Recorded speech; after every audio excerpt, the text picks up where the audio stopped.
আমাদের সমাজে ছেলে এবং মেয়েকে প্রায়শই আলাদা দৃষ্টিভঙ্গিতে দেখা হয়।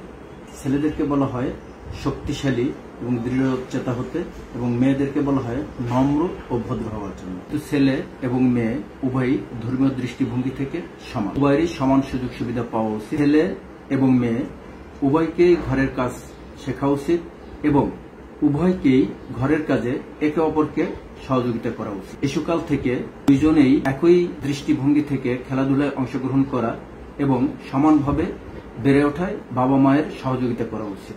ছেলে এবং মেয়ে উভয়ই সমাজে গুরুত্বপূর্ণ একটি অংশ, যে কারণে উভয়কেই সামাজিকভাবে সমান সুযোগ সুবিধা পাওয়া উচিত।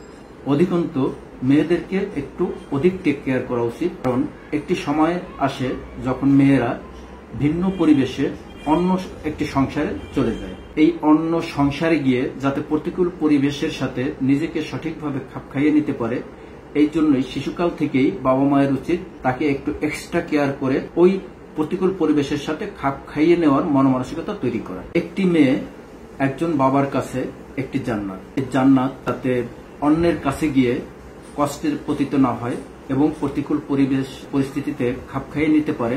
সেই জন্য শুরু থেকেই বাবা মাকে উচিত তাকে ওইভাবে গড়ে তোলা। সবাইকে ধন্যবাদ। আসসালামু আলাইকুম।